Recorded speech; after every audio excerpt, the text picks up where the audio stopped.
क्या आप अपने बचपन की कोई यादगार घटना हमें सुना सकते हैं? कक्षा 5वीं के मेरे शिक्षक श्री शिव सुब्रमण्यम अय्यर की एक बात मुझे याद है। एक दिन कक्षा में वे हमें बता रहे थे कि कोई पक्षी कैसे उड़ता है।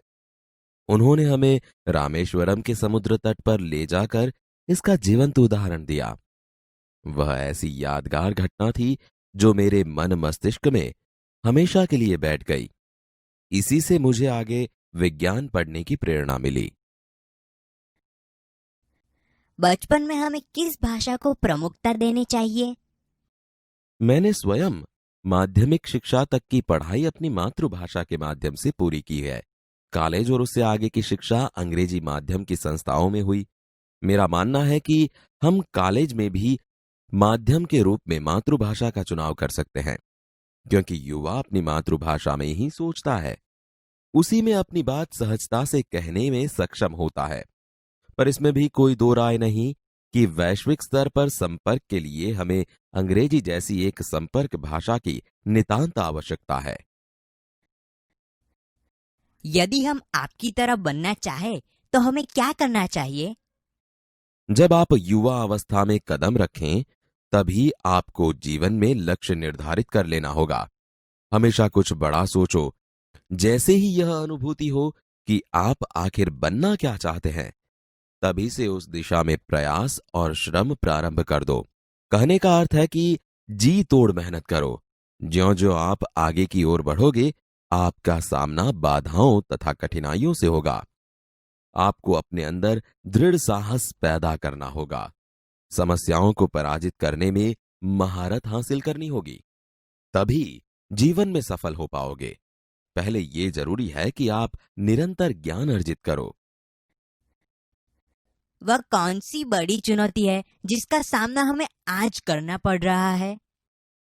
भारत को सन 2020 तक एक विकसित राष्ट्र के रूप में परिवर्तित करना और देश के 1 अरब से अधिक नागरिकों के चेहरों पर मुस्कान देखना, यही राष्ट्र के समक्ष सबसे बड़ी चुनौती है।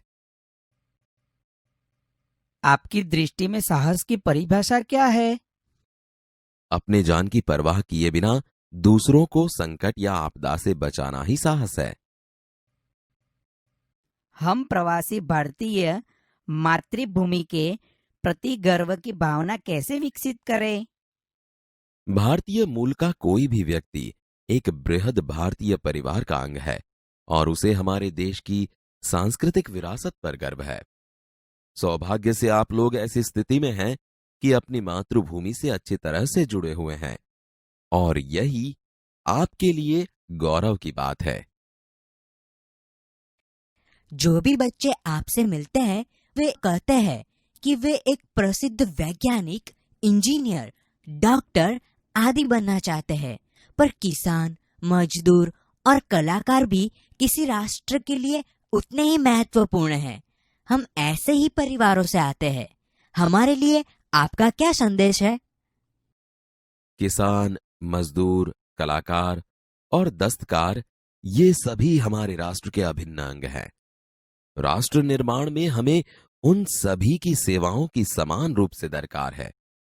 आप सभी को चाहिए कि अपने अपने क्षेत्रों में खूब उन्नति करें। आप कहते हैं कि भारत 2020 तक विकसित राष्ट्र बन जाएगा, पर निरंतर बढ़ती जनसंख्या और बेरोजगारी इसे संभव होने देगी? विकास स्वयं जनसंख्या वृद्धि को रोकने की अचूक औषधि है, जिसमें जन शिक्षा, विशेषकर स्त्री शिक्षा की बात भी सम्मिलित है। इससे छोटा परिवार सुखी परिवार की मान्यता को बल मिलता है। भारत 2020 का मिशन यहां के युवाओं को रोजगार के पर्याप्त अवसर सुलभ करवाएगा। ग्रामीण क्षेत्रों में बड़ी संख्या में उद्योग धंधे स्थापित किए जाएंगे, जिससे उन क्षेत्रों में रोजगार के प्रचुर अवसर पैदा होंगे।